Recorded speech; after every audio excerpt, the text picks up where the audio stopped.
With eye on China, India may buy unarmed Guardian drone from US. New Delhi, when US Secretary of Defense James Mattis flies out to New Delhi later today, his top priority will be to try and ensure that the new India-US major defense partnership ends up being more than a talk shop on strategic issues of mutual concern.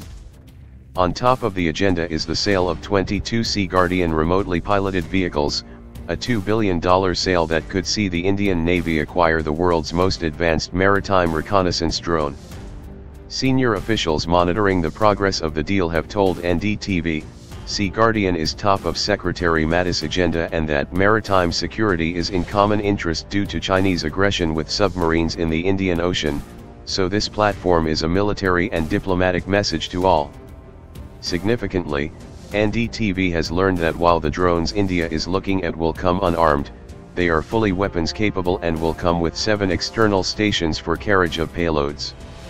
This payload could eventually include Hellfire air-to-surface missiles presently being acquired by the Indian Air Force and Army along with 22 US-built Apache attack helicopters India first contracted in September 2015 in a $3 billion contract.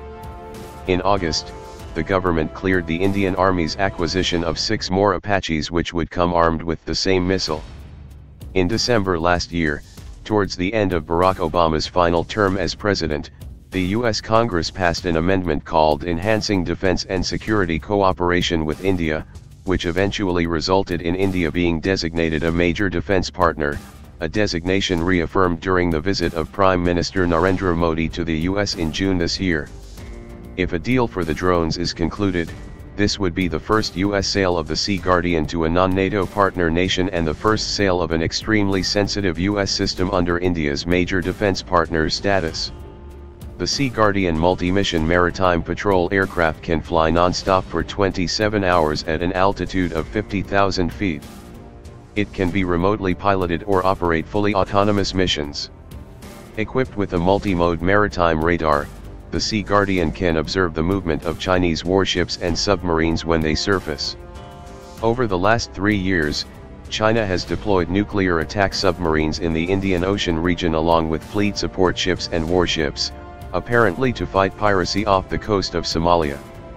The Indian Navy believes that the Chinese presence in these waters has less to do with the fight against lightly armed Somali pirates and more to do with Beijing's elaborate plans to strategically encircle India by establishing ports and military facilities in the Indian Ocean region such as its new logistics hub in Djibouti in the Horn of Africa. Earlier this year, the commander of the U.S. Pacific Command Admiral Harry Harris said there was nothing to prevent a Chinese aircraft carrier battle group from sailing into the Indian Ocean at any time. According to the Admiral, I believe India should be concerned about the increased Chinese influence. If you believe there is only a finite amount of influence in the region, then whatever influence that China has is influence that India doesn't have. In detecting the movement of Chinese warships across its area of interest, the Indian Navy has been relying heavily on its fleet of US-made Boeing P-8I anti-submarine warfare jets. The Sea Guardian is designed to work with the P-8I and can share information through a data link. Significantly, both the P-8 and the Sea Guardian would be able to share tactical data, such as the location of ships under surveillance, with US platforms in real time if India were to sign the Communications Compatibility and Security Agreement, COMCASA. COMCASA allows the secure exchange of military information between U.S. military partner nations. According to Dr. Vivek Lal, chief executive at General Atomics, which builds the Sea Guardian, the U.S. willingness to sell the Sea Guardian is a clear indicator of the willingness of Washington to transfer some of its most sensitive military technology to New Delhi.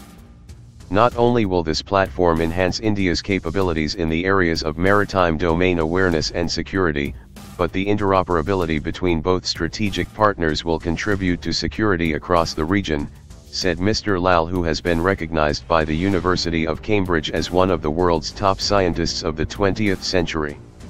India's interest in US drones doesn't end with the Sea Guardian. In April this year, the Indian Air Force wrote to the US government looking at the possibility of acquiring the more advanced Avenger armed drone, a high-speed multi-mission remotely piloted aircraft which can carry out time-sensitive strike missions over land or sea. Powered by a turbofan jet engine, unlike the propeller-driven Sea Guardian, groups of Avengers, which can fly at more than 740 km per hour, can be deployed to swarm enemy positions by overwhelming defenses by their sheer numbers. According to sources, the next step after this is 5 squadrons of Avengers for the IAF, for which the IAF has written a letter of request to the US government. A deal for Avengers, which could be worth a reported $8 billion, is being considered by the White House for approval after a Guardian deal is signed. The U.S. Secretary of Defense will be in New Delhi between September 26 and September 28. He will participate in a wreath-laying ceremony at India Gate and will meet PM Modi and Defense Minister Nirmala Sitharaman. According to the U.S. Department of Defense, the Secretary will emphasize that the United States views India as a valued and influential partner, with broad mutual interests extending well beyond South Asia.